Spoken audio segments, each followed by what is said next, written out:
c'est Elodie du site Les Graines. Bon, ben voici un nouveau podcast avec ma voix de malade. J'espère que tu m'en voudras pas. Donc ce podcast est toujours dans le même credo, la bienveillance, le bien-être, la confiance en soi pour une meilleure estime de soi. Bref, prendre soin de soi, mais toujours avec bienveillance, bien sûr.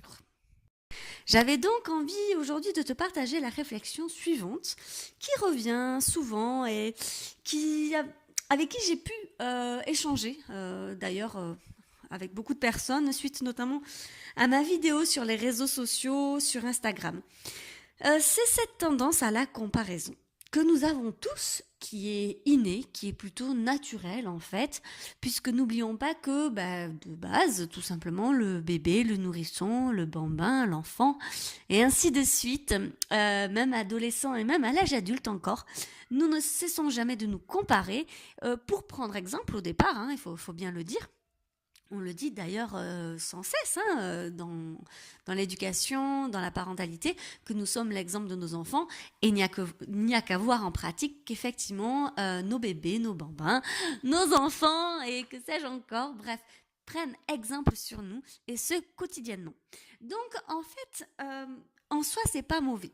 Mais comment on passe finalement de à l'étape, je prends exemple pour m'améliorer moi, et donc finalement cette posture elle est plus tournée vers soi, je vais me comparer à l'autre, là où la posture elle est totalement différente, puisque en règle générale ça peut emmener à une faille, en tout cas à révéler une faille ou à nourrir la faille de notre estime.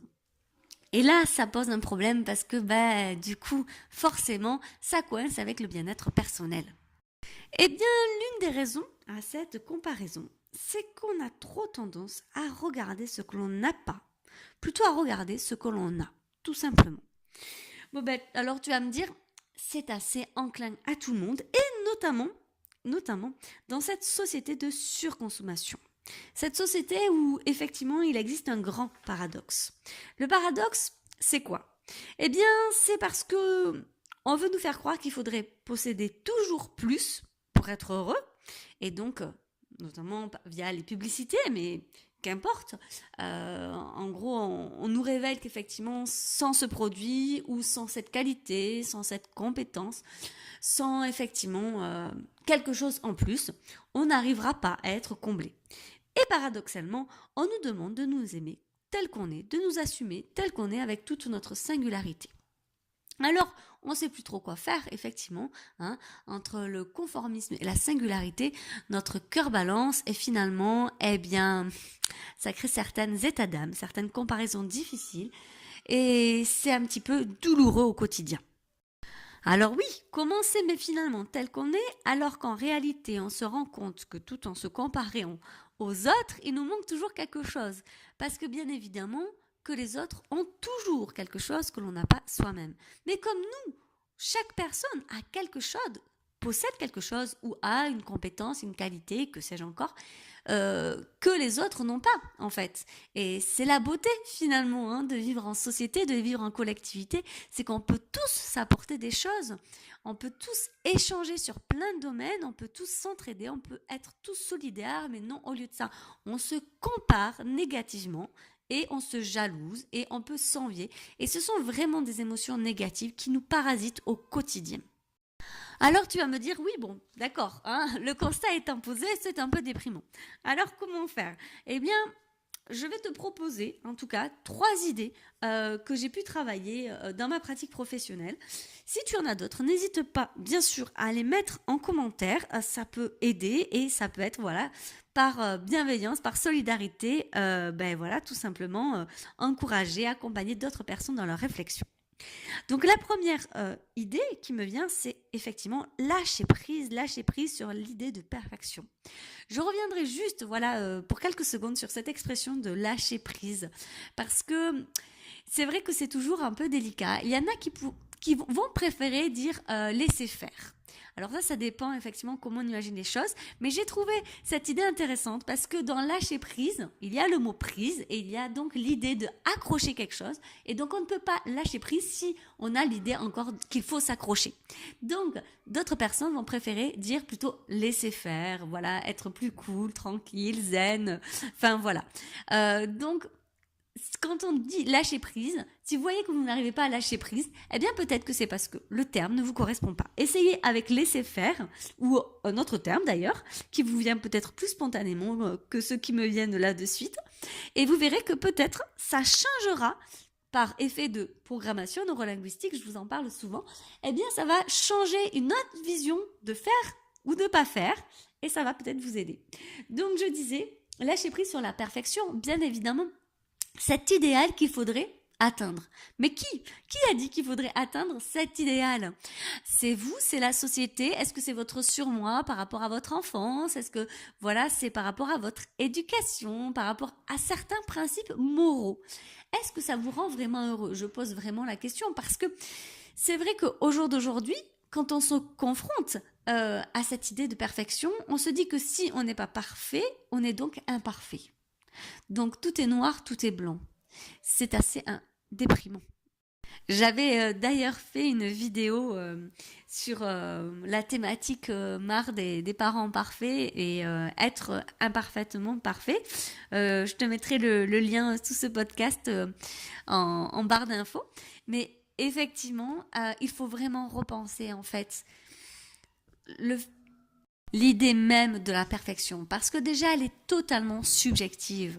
Donc, il faudrait se demander, on veut être parfait pour qui? Et arriver à être honnête. Est-ce qu'on le veut pour soi? Est-ce qu'on le veut pour les autres? Est-ce que ce que nous mettons en place au quotidien en vaut vraiment le coup? Et est-ce que ça serait pas plus simple de s'aimer tout simplement tel qu'on est? Et ça ne veut en aucun cas dire qu'il ne faut pas s'améliorer. Attention, hein, ce n'est pas du tout la même chose. Ensuite, le deuxième point que je voulais te développer rapidement, c'est apprendre la bienveillance envers soi-même. En effet, les gens ont beaucoup de mal, je trouve, à être bienveillants envers eux-mêmes. Ils font pas vraiment preuve de vraie gentillesse. Ils sont quand même très très durs. Et moi, la première, pendant très longtemps, je me coachais dans ma tête. Alors, c'est pas toujours conscientisé, c'est cette petite voix qui nous fait culpabiliser, qui nous dit non, tu aurais pu faire mieux, voilà, qui n'est jamais contente, jamais satisfaite, qui a toujours à redire, qui a toujours un petit mais quelque chose. Et au final, eh bien, on s'attache à cette petite voix parce qu'elle nous accompagne depuis longtemps, et puis on se dit qu'elle veut notre bien, qu'elle est là pour qu'on s'améliore. Et au fur et à mesure des années, je me suis rendu compte qu'en réalité, pas du tout. Cette petite voix qu'il faut pas en fait faire taire, mais qu'il faut juste écouter en fait, dans le sens où elle a quelque chose à dire. En règle générale, c'est parce qu'elle a peur de quelque chose, c'est parce qu'elle est en colère de quelque chose, peut-être parce qu'elle se dit qu'on mérite effectivement mieux que ça, mais il y a d'autres façons d'encourager. Si tu es dans l'éducation bienveillante, je pense que tu le vois au quotidien. Il est rare que tu t'adresses à ton enfant en disant bah ça tu pourrais faire mieux, ce dessin il aurait pu être plus beau. Ah oui mais là t'as pas mis assez de peinture. Hein. Enfin, c'est le genre de choses que tu dis pas à ton enfant. Alors pourquoi tu le ferais avec toi-même?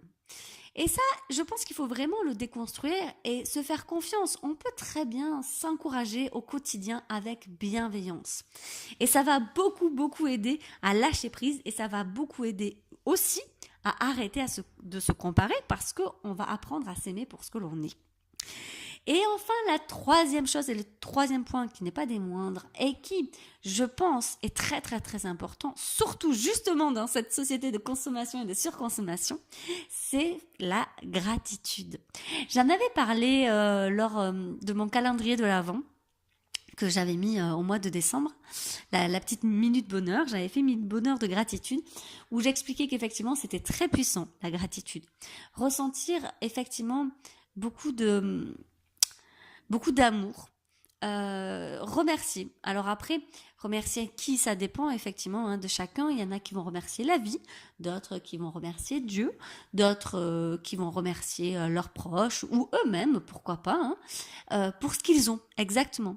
Donc, ça te renvoie à ce que j'avais dit au début de ce podcast.